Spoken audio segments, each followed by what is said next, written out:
आदम न समझ खुद खुदा ख्वामखा आहे तोखे छाजी अना ख्वामखा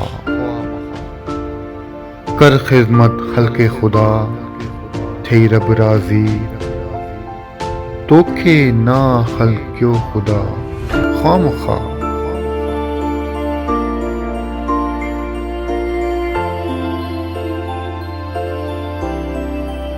मुश्किल महल हम सफ़र अब जुदा थी वेंदा चङा हुजो पर दुनिया विच गंदा थी वेंदा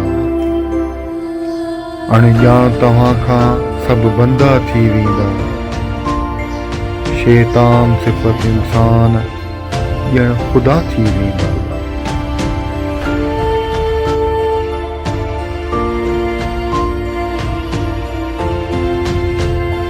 जंहिं इंसाफ़ मिलियो अधूरो हिन दुनिया में कीअं यकीन करे हू पूरो हुन दुनिया में। मालिक पर चार लहो पंहिंजनि बाननि जी मोमिननि थियो ॾाढो बुरो तुंहिंजी दुनिया में।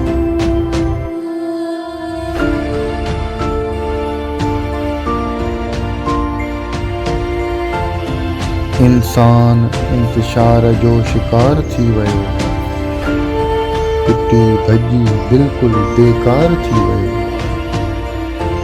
भटकियल रहियो ज़िंदगीअ जे सफ़र में वहमनि ऐं गुमाननि जो गुबार थी वियो।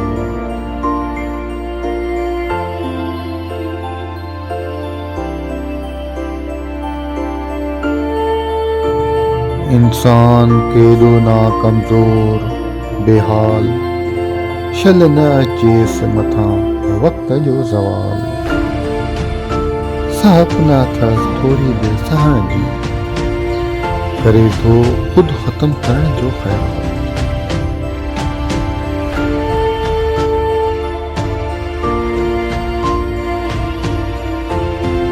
मालिक माफ़ी वठी तोखां अर्ज़ु करियां हथ ॿधी थो हिकु मां अर्ज़ु करियां वठ असां खां मुश्किल तूं इम्तिहान भले तूं ई वरी करम कजां अर्ज़ु करियां।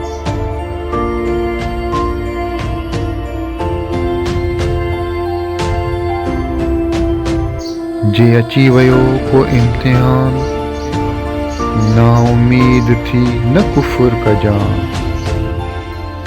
तवक्कुल पूरो यकीन रखजां रब आज़माइश वठंदो ॿाननि खां।